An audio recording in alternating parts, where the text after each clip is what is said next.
oleh Allah yang kuasa. Allah itu siapa, Mak? Pencipta alam semesta. Itu ibu-ibu dulu.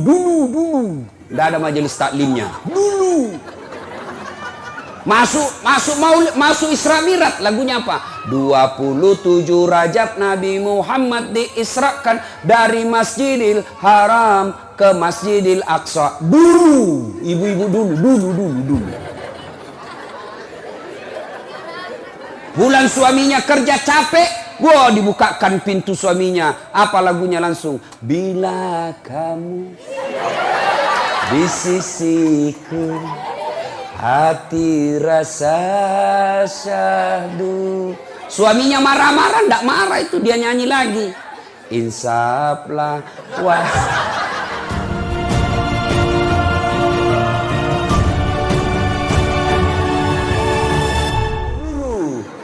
Sekarang ibu-ibu pulang lagunya, pulang suaminya apa lagunya? Lalalalalalai, panggil aku si Jablay. Abang jarang pulang, aku jarang dibelai. Udah dengar anaknya, nyanyi pula anaknya dalam kamar. Pulang-pulangku berbadan dua. Itu lagunya ibu-ibu dulu. Ini sekarang. Oh, ibu-ibu dulu bagus-bagus lagunya. Sekarang lagunya ibu-ibu apa? Yuk ayo. Lagu kesurupan. Nah, ayo. Turunlah 4 malaikat. Jibril. Ayo, adik-adik. Saya sebut 4 malaikat. Kalau kalian tahu apa tugasnya masing-masing, saya kasih hadiah. 1 Jibril, 2 Mikail, 3 Israil, 4 Israfil. Siapa yang tahu? Ayo. Ah, ini. Sini kau, Dek. Sini. Ah, sini. Sini. Ya, kasih mic. Ya. Coba. Pertama malaikat Jibril. Apa tugasnya? Menyampaikan wahyu. Menyampaikan SMS. Betul. Sekarang tugasnya. 2 Israil. Menyampaikan rezeki. Ada laguku dulu waktu kecil. Lagunya ibu-ibu dulu. Dulu lagunya apa? Bila Israil datang menjemput. Sudah mau mati tuh. Makanya ibu-ibu kalau sudah tua-tua suaminya, nyanyilah di sampingnya. Bila Israil. 1 Jibril menyampaikan wahyu. 2 Israil mencabut nyawa. Nah, Israfil Meniup sangkakala. Mikail menurunkan rezeki. membagi-bagi pulsa. Jadi Israfil tadi, Israfil apa? Israfil mencabut. Pemain trompet. Berarti kiamat. Karena ini pintar, hadiahnya juga ada. 2 lembar. Mau? Senyum-senyum dong. 2 lembar. Oke, ya. Tenang. Masih banyak. Kantong ajaib. Semua ada dapat hadiah ya. Silakan. Ya. Nah, 4 malaikat turun. Israil, Israfil, Mikail, Jibril. Turun. Nabi waktu itu lagi baring-baring di rumahnya. Tiba-tiba assalamualaikum. Jibril. Assalamualaikum warahmatullahi wabarakatuh ya Muhammad. Ini jawab Islam yang benar salamnya. Lengkap, sempurna. Assalamualaikum warahmatullahi wabarakatuh. Itu jawaban Islam yang standar. Jangan lagi kau ganti-ganti. Selamat pagi, selamat siang, selamat tengah hari, selamat pagi menjelang siang. Bingung. Tidak usah ganti itu. Kita orang Islam, Assalamualaikum warahmatullahi wabarakatuh. Tidak usah ganti. Bu, tahu enggak kalau saya bilang, Bu, selamat pagi. Tahu enggak artinya? Ibu, saya doakan selamat pagi ini. Soal ibu ditabrak ojek sebentar malam, urusannya ibu. Itu namanya selamat pagi. Nabi menjawab, Waalaikumsalam warahmatullahi wabarakatuh. Apa kabar Jibril? Baik. Muhammad? Saya dapat perintah dari Allah. Terus untuk menjemput kamu. Bagaimana menurutmu? Kata Nabi, siap melaksanakan tugas. Lanjutkan. Nah, mulailah Nabi diberangkatkan dari Masjidil Haram di rumahnya Rasulullah ke Masjidil Aqsa memakai kendaraan namanya unta. Burak.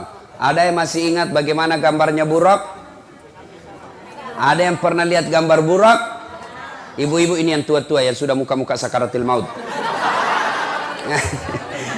Masih ingat gambarnya, Bu? Gimana gambarnya? Warna putih. Binatang apa?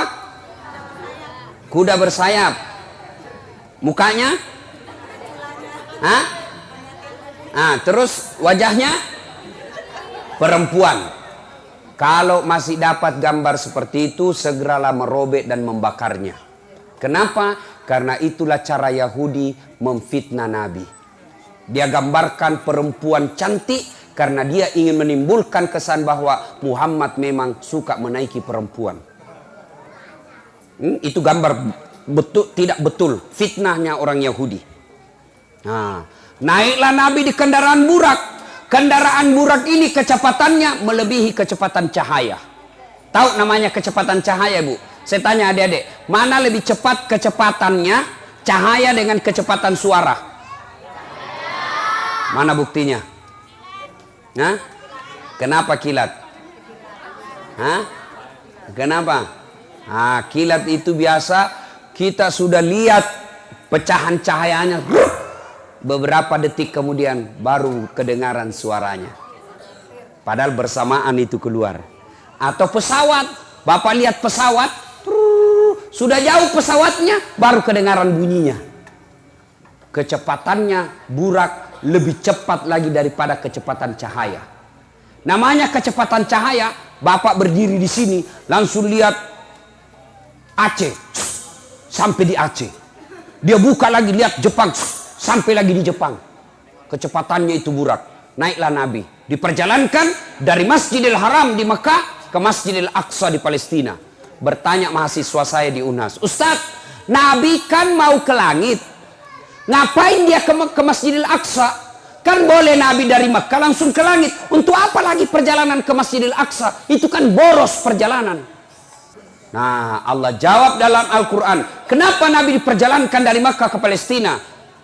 Allah jawab dalam Al-Quran, linuriyahu min ayatina, untuk memperlihatkan sebagian dari tanda-tanda kebesaran kami. Lalu apa yang Nabi lihat sepanjang perjalanan? Allah memperlihatkan beberapa perumpamaan yang boleh menjadi dan harus menjadi pelajaran buat kita. Antara lain, satu, Nabi melihat ada orang tanam biji. Halo Ibu, tanam biji. Begitu dia tanam, langsung tumbuh. Begitu tumbuh, langsung berbuah. Begitu berbuah, langsung panen, petik. Begitu dipanen, muncul buah baru. Panen, muncul buah baru. Panen, muncul buah baru. Masya Allah. Tanam, langsung panen. Kira-kira di Medan ada enggak di sini? Tanam langsung panen. Ada? Ada, tanam langsung panen. Di kampung saya, tanam gagal panen. Ini tanam langsung panen. Nabi geleng kepala. Jibril hebat betul itu. Siapa dia Jibril? Jibril menjawab, itulah umatmu yang rajin bersedekah ketika dia hidup di dunia. Nah, alhamdulillah saya lihat Masjid Silaturahim lagi butuh pembangunan. Itu ada batu merah. Nah, maka kalau ada yang mau punya tumbuhan, tanam, langsung panen, sinilah masjid. Mari bersedekah. Adik-adik, sedekahlah. Ibu-ibu, sedekahlah. Kenapa? Barang yang ada di rumah belum tentu ibu punya. Bapak punya tabungan di bank belum tentu bapak punya. Yang kita miliki, kata Nabi, hanya 3. 1, yang habis kamu makan. 2, yang hancur kau pakai. Yang 3, yang telah kau sedekahkan di jalan agama Allah. Rumah, mobil, tabungan belum tentu kau punya. Besok lusa mati mendadak, siapa yang punya? Anak. Iya, kalau anaknya baik sifatnya. Kalau anak bajingan, maka bersedekahlah ibu. Jangan terlalu pelit. Ibu bapak, ada ndak orang suka orang pelit? Ada yang senang orang pelit? Ada yang senang pelit?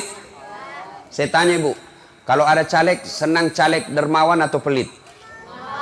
Senang suami yang pelit atau dermawan? Tetangga yang pelit atau dermawan? Istri yang pelit atau dermawan? Tetap dermawan. Ternyata tidak ada orang suka orang pelit. Bahkan orang pelit sekalipun tidak suka sama orang pelit. Itu rumus itu. Begitu jeleknya itu sifat pelit. Maka mari bantu masjid kita.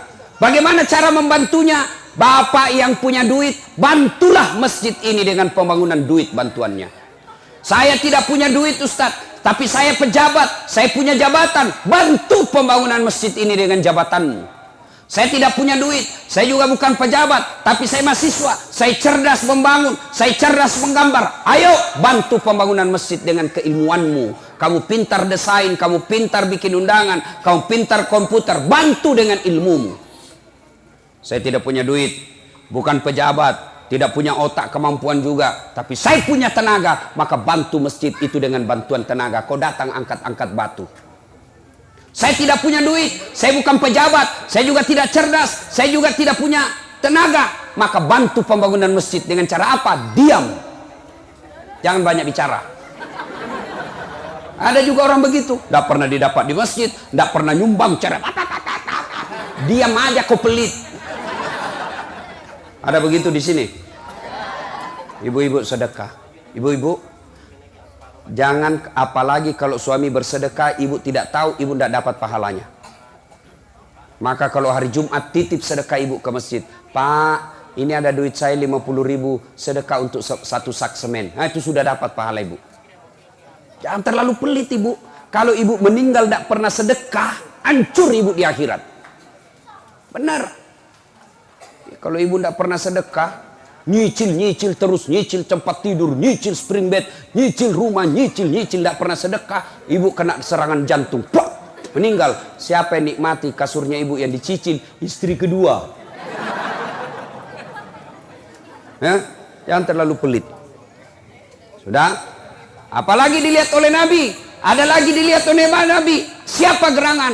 Mereka yang terbuat dari kuku tembaga api neraka.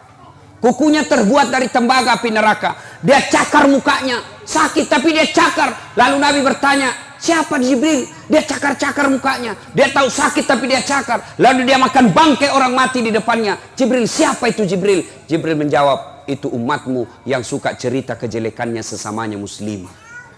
Penyakitnya nih ibu-ibu nih. Tukang gosip. Ini duduk-duduk begini nih, damai tapi gersang. Gosip, lewat itu. Dia tidak cerita tapi matanya dong. Biar Ustadz digosip juga. Saya tadi lewat, tiba-tiba ada saya dengar, itu aja bajunya waktu di TV One. Di tukang gosip. Hancur, musim pemilu. Banyak yang menyebarkan fitnah, hoax, berita bohong.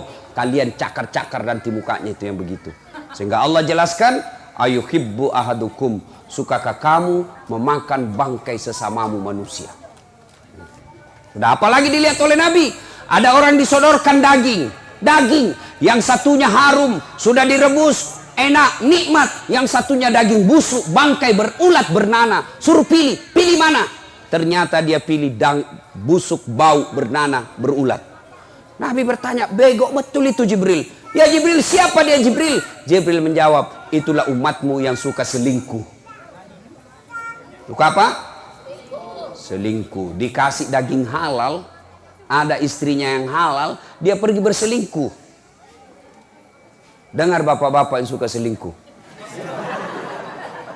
Hei, Pak, kata Nabi, kalau kau lihat perempuan di jalan dan engkau terpikat dengan perempuan di jalan itu, maka kembalilah ke rumahmu segera. Karena apa yang dimiliki perempuan yang ada di jalan sama persis yang ada di rumahmu. Tidak percaya, periksa baik-baik. Yang ketawa anak muda, ini urusan orang tua. Coba. Bahkan Al-Quran mengatakan istrimu adalah sawah ladangmu. Sawah ladangmu, maka silahkan kau datangi dia dari arah mana saja kau suka. Sawah ladang, namanya bapak punya sawah, hak garap ada sama bapak. Mau dicangkul boleh, tidak dicangkul juga boleh. Mau cangkul sambil maju boleh, cangkul sambil mundur silahkan. Yang penting jangan cangkul sawahnya orang. Coba jelas. Ya. Tapi bagaimana suami tidak selingkuh kalau ibu pelayanan di rumah kelas ekonomi? Tidak pernah cantik di rumahnya, ngomel aja kerjanya terus. Suaminya pulang daster tinggi sebelah, kelihatan tali BH, muka penuh bedah, ada lagi bonteknya di sini dikasih. Suaminya baru pulang daster tinggi sebelah, dia bilang suaminya, kasih baik-baik itu kelihatan semua tali BH-mu. Apa dia bilang istrinya? Jangan lihat BH-nya, yang penting rasanya, Bu. Kita pulang kantor, dia megang remote kayak orang. Megang remote, nah, makan kacang. Kasih naik kakinya satu. Anaknya ngamuk. Dia bilang, jangan remote, ini HP, komen game. Nah, entah mas sambil makan. Dia angkat keteknya, sambil menguap. Gimana suaminya tidak stres? Maka kalau pulang nanti, Bu, berpenampilanlah cantik dan menarik. Dipraktek sebentar malam, Ibu. Kalau mau tidur pakai baju renang. Besok bapak pulang, bingung lihat istrinya, pakai kuncir 3. Satu di depan, pakai you can see, pakai sandal juga. Dan sudah bilang suaminya, astagfirullah, kesurupan istriku.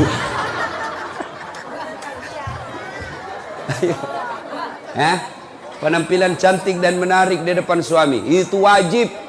Tapi perempuan akhir zaman nanti dia cantik kalau mau pergi pengantin. Kalau dia mau pergi arisan cantik, giliran mau tidur sama suaminya ndak sikat gigi. Terbalik ya. Nah, sudah banyak yang dilihat oleh Nabi, tapi waktu yang terbatas. Tahu riba? Riba. Riba itu nipu pembeli.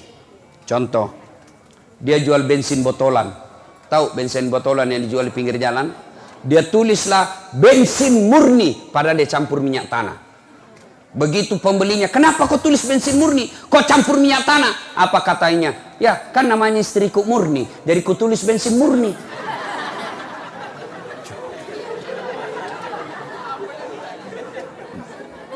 Jual-jual sayur, lain dia contoh, lain dia kasih.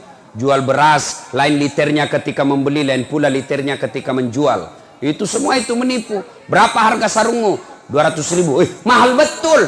Kurang dong. Itu aja karena kita sama-sama orang Batak, saya kasih kau 200.000 modal, padahal sudah ada untungnya 50.000. Ketika dia bilang modal padahal sudah ada untung, itu riba, menipu pembeli. Itu makan-makan riba. Nah, ibu bapak, saudara-saudara sekalian, sampai Nabi di Masjidil Aqsa sholat sunnah, kita ringkas cerita. Nabi naik ke langit pertama, ketemu dengan Nabi Adam, naik terus sampai langit ketujuh. Langit ketujuh, Nabi menuju ke Sidratil Muntaha. Nah, di situ Nabi melihat ada manusia bercahaya badannya, mengeluarkan bau harum, duduk di sampingnya arasnya Allah. Tahu aras? Tahu aras? Singgasananya Allah. Nabi heran, hebat betul itu. Siapa dia? Jibril. Jibril menjawab, itulah umatmu yang rajin sholat berjamaah di masjid. Bapak-bapak lah semua ini. Saya tahu ini masjid Pak ramai jamaahnya. Apalagi kalau subuh penuh. Sampai di luar, tidak ada di dalam. Yang ada di dalam barang antik. Yang sudah pensiun 70 tahun. Akhirnya apa? Masjid kalau subuh lomba batuk. Coba bapak jalan-jalan kalau subuh, bau minyak gosok, minyak angin, tidak ada bau parfum. Kalau mau duduk di sampingnya arasnya Allah, tidak perlu Anda haji, tidak perlu Anda bangun panti asuhan, cukup rajin berjamaah di masjid. Allah hadiahkan duduk di sampingnya arasnya Allah. Bapak duduk saja di sampingnya wali kota langsung selfie. Nah, ini duduk di sampingnya arasnya Allah dan tidak perlu keluar duit banyak, cukup sholat berjamaah di masjid. Tapi saya heran Pak, saya kemana-mana di penjara, itu masuk ruang penjara Pak, 4 lapis pintunya, polisi, satpol PP, polisi kehukuman. 4 pintu kita lewati. Tapi penuh ngantri orang di dalam itu penjara. Sementara masjid tidak pernah dikunci, tidak ada penjaganya, jarang yang mau masuk. Penjara yang banyak masuk. Ayo ibu-ibu, rajin ke masjid. Terus dia bilang, ada ustadz yang mengharamkan wanita ke masjid. Kalau ada yang bilang wanita diharamkan ke masjid, kasih ketemu saya. Tidak ada dalil yang mengharamkan wanita ke masjid.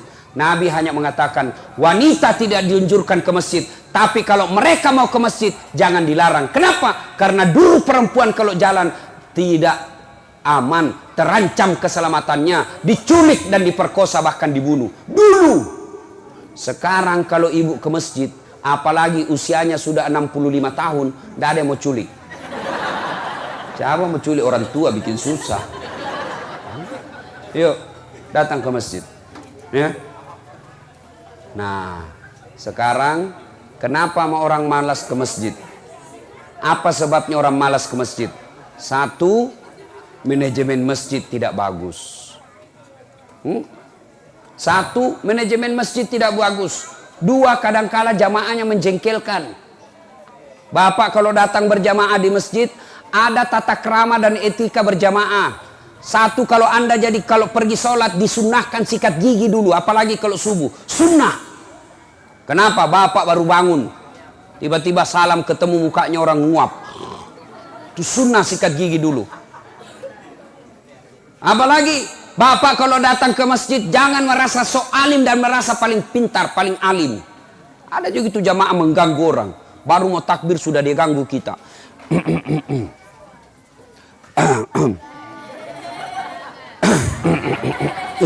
Apa kok lama betul? Allah. Baca Al-Fatihah kayak dia gigit telinga kita suaranya. Malik. Iya. Ada juga itu jamaah menjengkelkan. Tangannya mengganggu. Ada lagi yang kaki mengganggu juga. Kita kasih pindah, dia kasih pindah pula. Pindah lagi, dia pindah lagi. Saya pernah tanya, untuk apa itu? Dia bilang supaya saf rapat. Rapat, boleh. Tapi yang lebih utama kalau mau menjaga saf rapat, bukan kaki jari-jarinya, tapi apa? Pundak. Ini pasti rapat. Kaki bisa rapat jari-jarinya, tapi renggang safnya. Kenapa? Yang ketawa, saya serius ini. Pernah ada orang dia kasih, saya paling tidak suka. Boleh anda begitu, tapi tanya dulu orang sampingmu. Pak, boleh enggak saya rapatkan jari-jari saya? Kalau dia bilang boleh, silahkan. Tapi kalau jangan, kau ganggu saya. Karena kalau disentuh kaki, Pak, langsung kaki dipikir. Saya pernah, saya kasih pindah, dia kasih pindah lagi. Saya kasih pindah, dia kasih pindah. Saya sekali injak kakinya.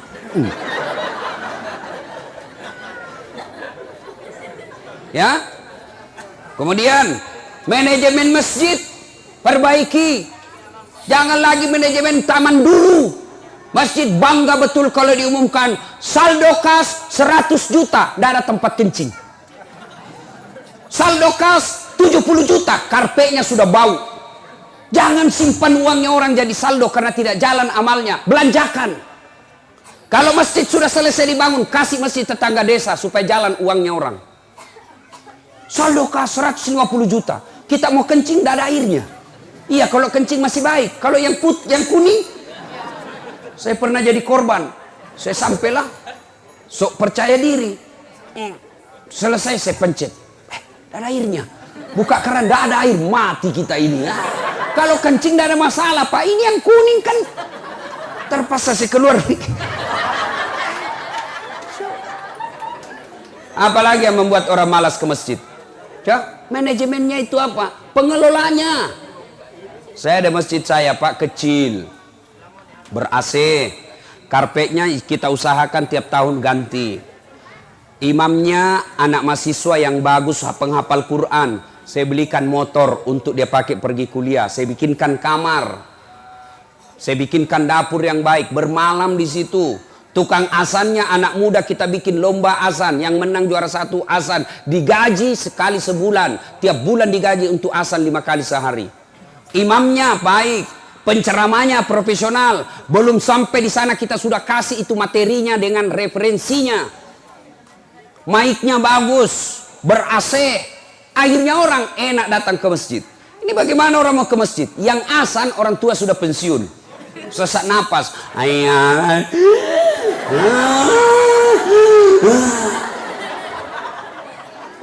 Jengkel kita, Pak. Itu lagi yang ngasan, dia lagi yang ngasan. Coba. Karpetnya sudah 7 kali lebaran tidak pernah diganti. Begitu kita sujud, teh cicak didapat. Masih baik kalau teh cicak. Kalau semut, Pak, langsung bengkak hidung. Ayo. Sound sistemnya, begitu kita takbir langsung storing. Allahu Akbar. Mau diperbaiki. Kita sudah takbir, terpaksa kita baku tahan lah. Imamnya lagi, la haula wala quwata illa. Penceramanya dari pertama salam sampai terakhir neraka terus dia cerita. Kamu dibakar, dibanting, ditusuk pantatmu keluar di lehermu. Dia bilang, anak muda, ndak usah kopi dengar ceramah bikin takut-takut. Dapat lagi imam yang balik-balik sunnah Nabi.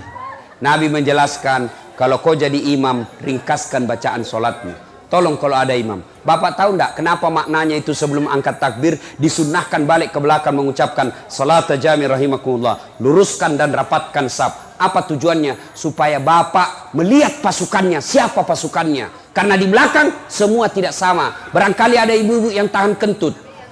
Barangkali ada anak muda yang tidak bisa lama berdiri. Atau orang tua yang sudah rematik. Ada kasihan orang tua disiksa. Naik lagi kepalanya, belum selesai, jatuh lagi kepalanya ke sini. Naik lagi sampai 7 kali naik kepalanya baru selesai. Banyak juga itu imam begitu. Kata Nabi, kalau kau jadi imam, 1, ringkaskan bacaanmu. Ya. 2, kata Nabi, kalau kau jadi imam, baca yang umumnya orang hafal. Saya ulang. Kalau kalian jadi imam, bacalah umumnya orang hafal. Tujuannya apa? 2 tujuannya. 2 lagi. Memang baik ini yang kedua ini. 2 tujuannya. Apa itu? Pertama, supaya jamaahmu bisa khusyuk dengan bacaanmu. Coba kalau imam baca kul huwallah, anak-anak pun ikut. Kenapa? Dia hafal. Tapi begitu imam membaca surah Al-Maidah ayat 51 sampai 90. Siapa yang mau ikut? Tidak dihafal. Kita mau ruku, dia belum selesai.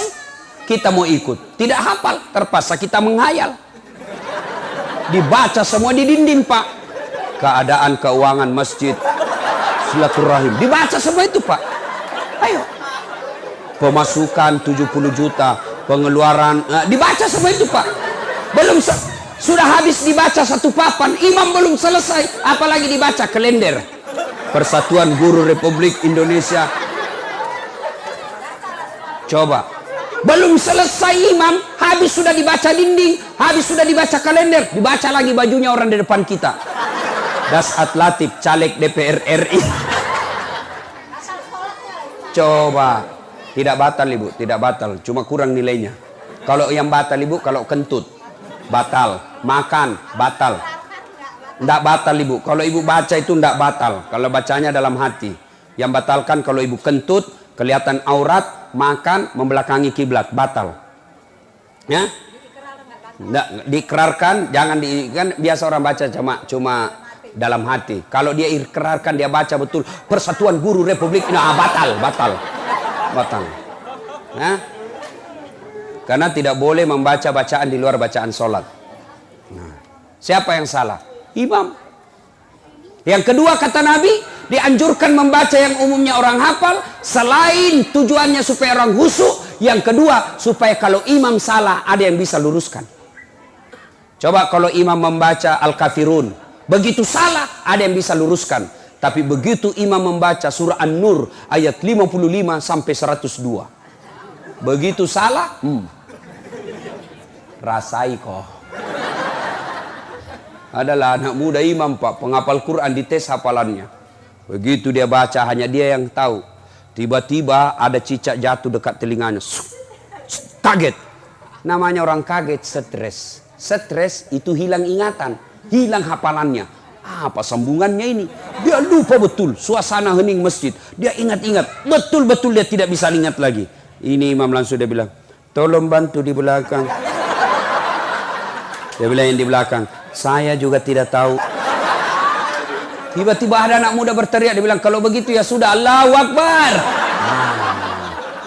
Coba.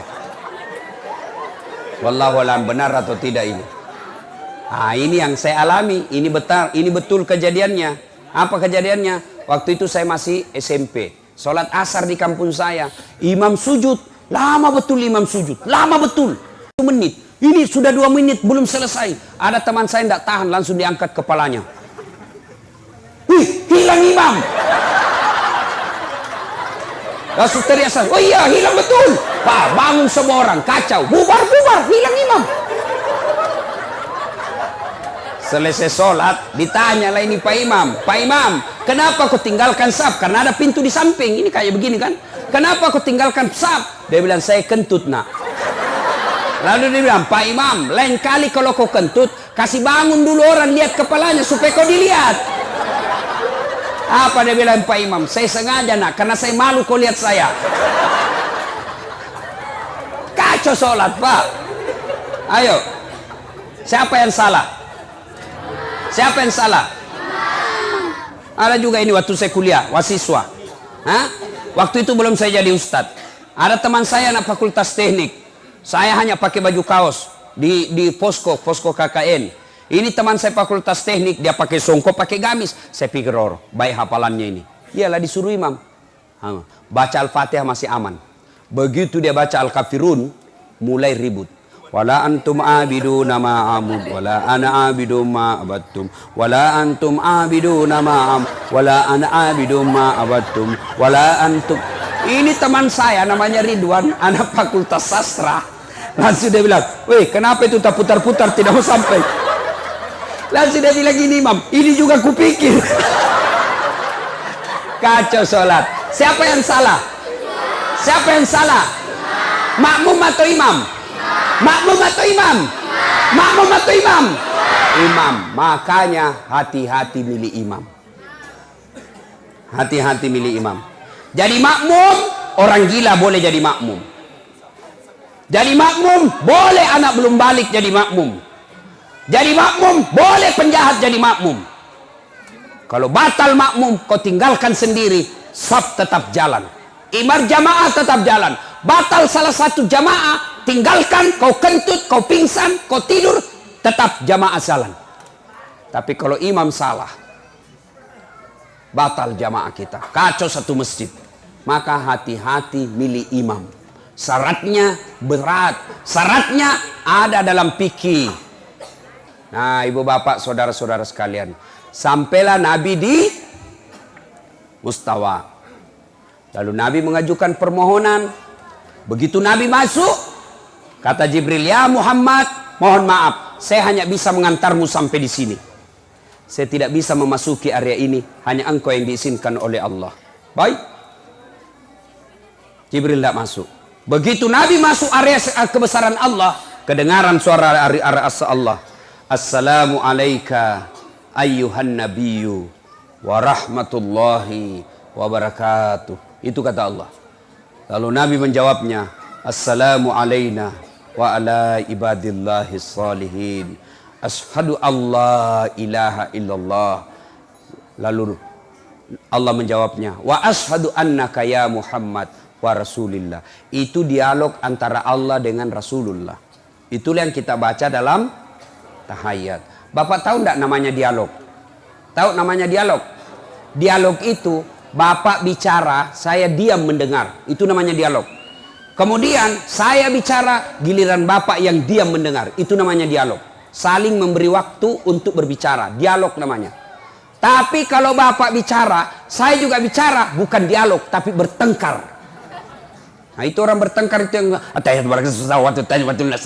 itu bertengkar itu. Nah, sudah lalu Nabi menjelaskan, ya Allah, umatku ini kecil-kecil, pendek-pendek umurnya, kasihlah hadiah. Lalu Allah berikan hadiah. Apa hadiahnya? Sholat 50 kali sehari semalam. Allah berfirman, nih Muhammad, saya kasih kau hadiah yang belum pernah aku berikan kepada umat sebelummu. Apa? Sholat 50 kali sehari semalam. Wah, senanglah Nabi. Turun, langit ke-7 ketemu dengan Ibrahim, tidak ada masalah. Langit ke-6 ketemu dengan Nabi Musa. Lalu Nabi Musa bertanya, ya Muhammad, apa oleh-oleh untuk umatmu dari Allah Subhanahu wa ta'ala?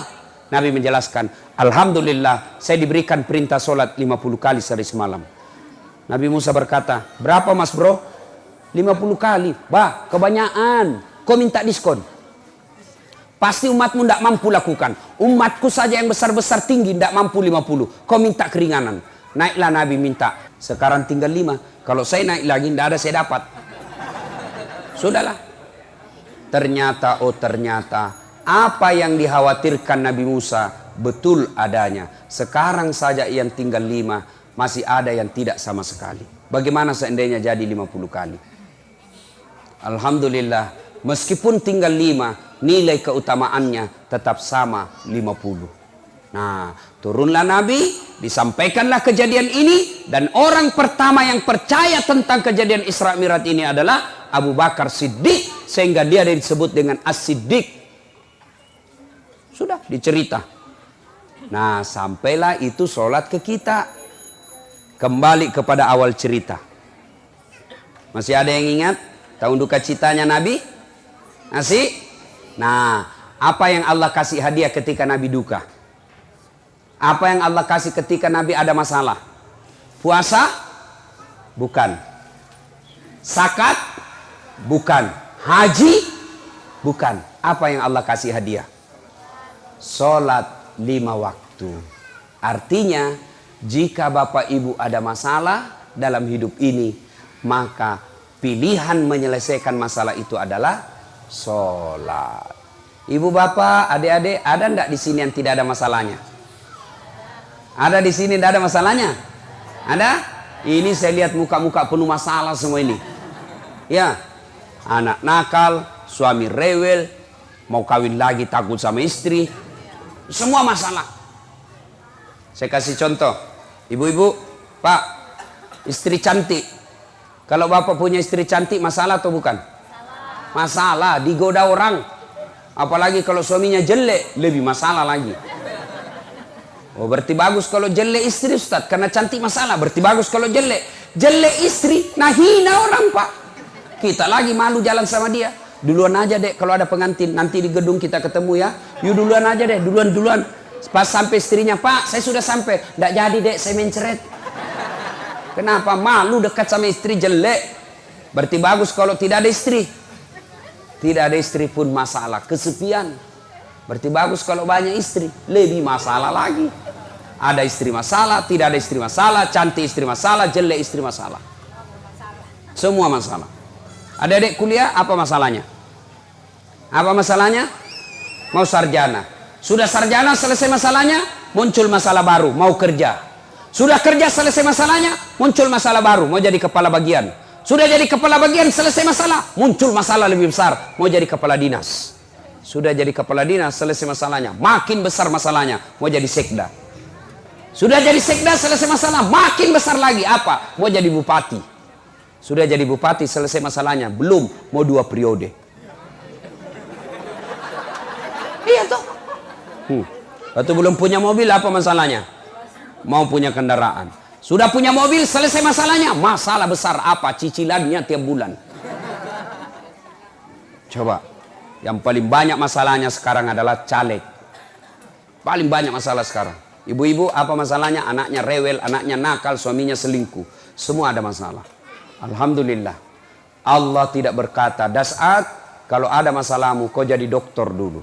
Das'at, kalau ada masalahmu, kau jadi bupati dulu. Tidak. Allah cuma minta 2. 2 lagi? Coba. Ayo. Allah cuma minta 2. Apa itu kata Allah? Ista'inu bis-sabri was-shalah. Sabar, perbaiki solatmu. Saya yang selesaikan masalahmu. Itu janji Allah, bukan janji caleg. Kalau caleg jangan percaya. Andai saja dia bisa dia janji kita surga, surga pun dijanjinya. Bagi-bagi kartu nama, ha, Mas Bro, ha, kartu nama nih, nomor telepon saya. Ada masalah telepon saya 24 jam, nih nomornya. Begitu terpilih, dia ganti nomor HP-nya. Jangan. Tapi kalau Allah yang janji, pasti. Adik-adik, ada yang cari-cari kerja belum dapat, ayo. Resepnya, sabar, perbaiki sholatmu. Tidak ada orang yang sengsara hidupnya kalau dia baik sholatnya. Percaya itu. Ya. Ustaz, saya sudah kesana kemari ke dokter. Tidak sembuh-sembuh, Ustaz. Memangnya dokter yang sembuhkan. Bagaimana kau mau sembuh? Allah yang menyembuhkan penyakit. Kau tidak datang kepada Allah. Demi Allah ibu, sampai detik ini saya belum pernah ketemu dokter yang hebat. Kenapa? Begitu saya ke dokter, saya juga yang beritahu penyakitku. Iya tuh ibu. Assalamualaikum Ustaz. Waalaikumsalam. Gimana kabar dok? Baik. Kenapa Ustaz? Ini mau periksa sedikit dok. Apa masalahnya Ustaz? Saya menceret-menceret ini dok. Dia tanya lagi, kenapa bisa? Dalam hatiku, ya urusanmu karena kau dokter. Iya. Cik cik cik cik cik. 400. Kasih yang ini bola. 3 hari anda kena pulang lagi ya. Kenapa disuruh pulang? Apa karena dia mau duit kita? Tidak. Karena mau dilihat ini obat yang saya kasih cocok atau tidak. Karena setiap orang beda resepnya, beda dosisnya. Makanya bapak ditanya berapa umur, berapa berat badan. Allah tanpa diberitahukan, Allah tahu apa penyakit kita. Nabi ada masalahnya, beliau sholat. Kita ada masalah, ambil handphone, update status. Berdoa di statusnya, ya Allah lindungi suamiku. Sibuknya itu Tuhan mau baca statusmu. Sholat. Pak, Bu, jika ada masalah, tidak usah cari kambing hitam. Lebih langsung periksa, bagaimana sholatku. Bapak merantau dari Jawa, datang ke Medan, gara-gara apa? Mau baik dunianya. Siapa yang punya dunia? Siapa yang punya dunia? Allah. Artinya, tidak mungkin Allah kasih kita dunia kalau Allah kita jauh. Ya dia yang punya dunia. Jadi kalau ada ibu susah hidup, perbaiki sholat. Tidak mungkin Allah sengsarakan hidupnya kalau orang baik sholatnya. Pasti itu. Nah, ada yang nanya sama saya, Ustaz, saya baik sholat saya Ustaz. Kenapa hidup saya penuh masalah? Percayalah kalau kau tidak sholat, lebih banyak lagi masalahmu. Ustaz, saya sudah sholat Ustaz. Kenapa hidupku penuh masalah? Kau tidak ikhlas. Hayya 'alas shalah. Asar lagi. Barusan selesai duhur. Kau tidak ikhlas. Ustaz, saya sholat Ustaz. Kenapa hidupku penuh masalah? Betul kau sholat tapi main-main. Ada kan orang sholat tidak serius. Takbir aja kayak orang tidak makan. Bismillahirrahmanirrahim. Maliki yaumiddin. Iyyaka na'budu wa iyyaka nasta'in. Ada orang salat saya lihat begitu sampai pantatnya pun dia garuk. Ketemu Allah seperti, yuk ketemu aja bupati kok begini dibilang kurang ajar. Ayo, ya sholat tapi tidak semangat. Atau ada juga orang sholat kayak ditiup angin. Ada lebih semangat lagi, Allahu Akbar. Siapa ajar kau sholat sama keju-keju? Ini ibu ketawa tuh karena bagi membayangkan diri sendiri. Sholat pakaiannya itu juga dipakai mencuci, dipakai tidur, dipakai ke pasar, dipakai masak, dipakai lagi sholat. Mana Allah mau senang? Ya, maka Bapak Ibu sekalian perhatikan sholatnya, insya Allah Allah selesaikan masalahmu. Ya, nah Ibu Bapak Saudara-saudara sekalian, terakhir saya diberi amanah untuk menyampaikan pelihara anak. Ibu Bapak, tidak ada artinya kesuksesan kalau anak kita berantakan. Ini saya di medsos saya banyak sekali anak-anak curhat. Bayangkan ada yang curhat sama saya, Pak, kelas 3 SMP, usianya 15 tahun. Kenapa? Pacarnya hamil. 15 tahun juga pacarnya. Saya tanya, bagaimana caranya? Mana bisa kau melakukan itu? Di mana kau lakukan? Kau masuk hotel ditahu anak di bawah umur. Saya tidak di rumah, di hotel Ustaz. Di mana? Di rumahnya itu perempuan. Wih, kok bisa? Gimana ceritanya? Apa jawabannya? Saya tahu kapan ibu bapaknya tidak ada di rumah, maka saya lakukan di rumahnya. Coba, jangan sampai ibu sibuk cari nafkah, anak gadisnya ditiduri cowoknya di rumahnya sendiri. Banyak kejadian begini. Siapa yang salah? Ibu bapaknya. Maka Bu, perhatikan anak-anak kita. Bagaimana cara mendidik anak? Kata Nabi, coba 7 tahun ajar sholat, 10 tahun masih tidak mau, pukul. Bagaimana metode cara mendidik anak yang selengkapnya? Silakan baca surah Luqman ayat 16 dan seterusnya. Ada di situ diajarkan. Ibu-ibu dulu betul tidak ada sekolahnya, tapi cara mendidik anaknya baik. Mulai dari cara ngomongnya kita diajar. Saya Bu 14 bersaudara. Kenapa bilang bagus itu kalau banyak, daripada cuma 2. Satu tenggelam, satu digigit anjing gila, habis.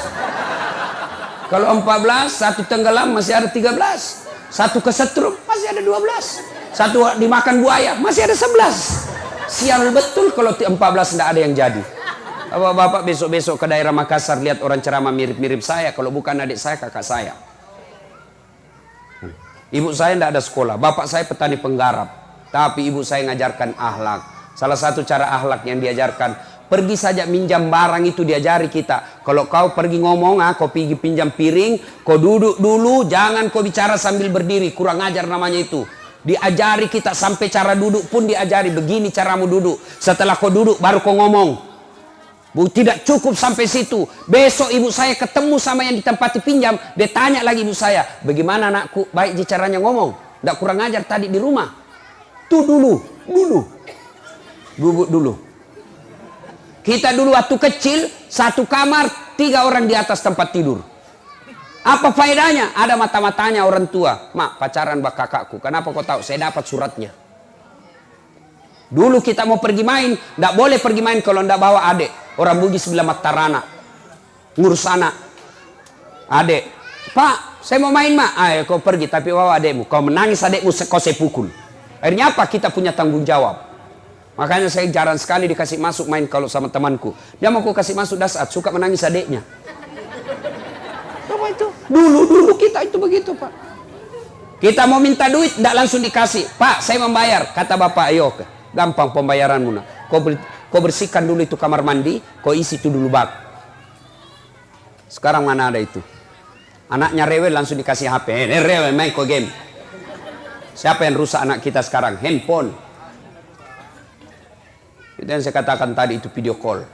Itu yang kasih hamil anak-anak perempuan. Tiap malam dia video call. Saya lihat, kasih keluar bibirmu dek. Kasih keluar lagi, ya. Kasih turun di lehermu, coba-coba. Ih, putihnya. Lagi-lagi buka kancingnya satu, ya. Tiap malam dia begitu. 1 minggu, otaknya rusak. Ketemu, dia praktek langsung. Masih ingat hasil penelitiannya Kementerian Pemberdayaan Perempuan. Ternyata anak-anak SD pun sekarang sudah banyak tidak gadis. Hati-hati. Dan siapa yang akan bertanggung jawab? Orang tuanya, terutama ibunya. Kata Nabi, kalau ada bapak-bapak, anaknya meninggal, lalu anaknya tidak sekolah karena tidak mampu, bapaknya disoal nanti di akhirat. Tapi kalau ada seorang wanita meninggal, tidak pakai jilbab, tidak tahu sholat, siapa lebih disuloh? Ibunya dulu yang diperkarakan. Karena ibulah yang bertanggung jawab menemani anaknya. Sekarang ibu-ibu sibuk di pasar, sibuk di toko, lupa anaknya. Demi Allah ibu. Ibu mau tahu gambaran ibu nanti dikubur? Mau tahu? Lihat anaknya sekarang. Kalau subuh bunyi-bunyi gerendel pintu 4:30. Siapa itu? Oh, ternyata anaknya yang remaja. Anak SMA. Buru-buru ke masjid. Mau sholat berjamaah subuh. Sudah bapak ibu kaya. Meskipun ibu pengangguran dan sewa-sewa rumah. Anaknya jam 4 pergi main futsal. 5:30 pulang buru-buru mandi. Kenapa? Dia kejar sholat berjamaah di masjid. Bapak sudah kaya itu meskipun bapak cuma ngontrak-ngontrak. Didik anak. Jangan biarkan itu anak. Ya, orang anak sekarang orang tua bangga anaknya kalau tinggi sekolahnya tapi tidak malu kalau tidak tahu sholat. Ya. Nah, inilah tanggung jawab kita semua ya. Ibu bapak saudara-saudara sekalian, pada akhirnya Rasulullah sallallahu alaihi wasallam bersabda, "As-shalah mi'rajun ummah." Salat adalah mi'rajnya umatku. Jadi kalau mau mi'raj, mau berdialog dengan Allah, ayo perbaiki salat.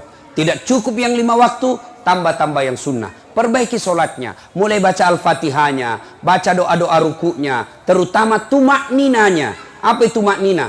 Tumak nina itu istirahat sejenak, bernapas sejenak. Kapan dipakai? Ketika ruku, ketika sujud, dan ketika i'tidal. Itu yang banyak orang salah Pak begini. Allahu Akbar. Subhanallah. Allahu Akbar. Sudah. Rukunnya ketinggalan. Rukun apa? Rukun tumak nina. Apa itu tumak nina? Istirahat sejenak. Kapan dibacanya? Sami Allahu liman hamidah. Istirahat sejenak. Sami Allahu liman hamidah. Turun tangan, baru baca Rabbana lakal hamd. Itu namanya tumak nina. Tapi apa yang Bapak praktek? Sami Allahu liman hamidah Rabbana. Bukan istirahat itu kalau begini tanganmu. Jangan ketawa Pak, saya serius ini. Ayo jujur. Siapa yang punya di rumahnya buku tuntunan sholat? Ayo, buku tuntunan sholat. Coba. Tidak cukup 10. Padahal Bapak sholatnya sudah 50 tahun. Tidak pernah baca buku pedomannya. Bagaimana sholat kita mau baik? Sementara Bapak menggunakan handphone saja. Beli handphone, sebelum dibuka itu ada di kotaknya. Warna merah, tulis penting. Baca buku pedoman sebelum penggunaan handphone.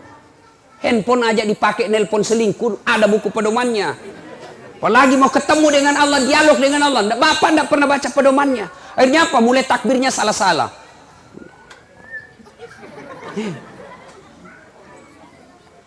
Orang kasih goyang tangannya, dikasih goyang di samping. Begitu ditanya, kenapa kau kasih goyang? Dia bilang, kenapa kau lebih kencang? Itu sudah lobet Ustaz, sudah tua. Saya masih muda, jadi masih full cal. Ayo. Ada lagi sholat. Assalamualaikum warahmatullahi. Buka. Assalamualaikum, dia tutup. Saya tanya, kenapa itu? Buka pintu surga, tutup pintu neraka. Kalau begitu kok beginilah saja terus. Ya, maka salah satu hikmah terpenting mau Isra Mi'raj ini, pulang, ayo koreksi kembali sholat kita. Ibu bapak saudara-saudara sekalian, inilah tausiah kita pada taklim kita kali ini. Mudah-mudahan ada manfaat.